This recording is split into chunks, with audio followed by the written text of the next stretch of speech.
Container के नीचे आकर खातून रिपोर्टर जाँ बहक। खातून सहाफ़ी कौन थीं? पाकिस्तान तहरीक इंसाफ के लॉन्ग मार्च के दौरान इमरान खान के कंटेनर के नीचे आकर खातून सहाफ़ी सदफ नईम जाँ बहक हो गईं।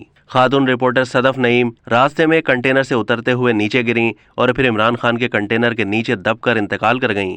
हादसे के बाद इमरान खान का कंटेनर जीटी रोड पर रोक दिया गया। हादसे की इत्तला मिलते ही इमरान खान खुद भी कंटेनर से नीचे उतर आए और उस हादसे की वजह से उन्होंने लॉन्ग मार्च वहीं रोक दिया। इमरान खान ने खातून रिपोर्टर की फैमिली से इजहार ताज़ियत भी किया।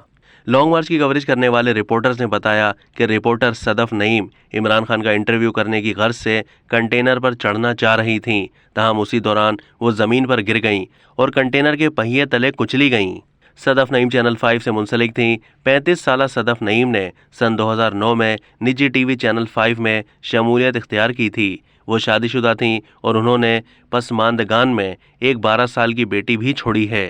सदफ के साथ काम करने वाले मीडिया वर्कर्स के मुताबिक वो एक इंतहाई मेहनती और प्रोफेशनल सहाफ़ी थीं, जो किसी भी किस्म की मुश्किल को अपने काम के आड़े नहीं आने देती थीं। अपने चैनल के लिए वो उमूमन सियासी जमातों और सियासी मामलात की कवरेज करती थीं और पंजाब असम्बली की कार्रवाई भी बाकायदगी से कवर करती थीं। लॉन्ग मार्च की कवरेज के दौरान परेशान नजर आने पर सदफ से साथी रिपोर्टर्स ने दरियाफ्त किया कि उन्होंने कहा, मैं बहुत ज़्यादा थक चुकी हूँ, बस लॉन्ग मार्च ख़त्म हो जाए तो कुछ अरसे के लिए ब्रेक ले लूँगी। पीटीआई रहनुमा फवाद चौधरी ने जाँ बहक से अपनी आखिरी मुलाकात की यादें ट्विटर पर शेयर की और कहा कि उन्होंने सदफ से ज़्यादा जुर्रतमंद और मेहनती रिपोर्टर्स बहुत कम देखे हैं।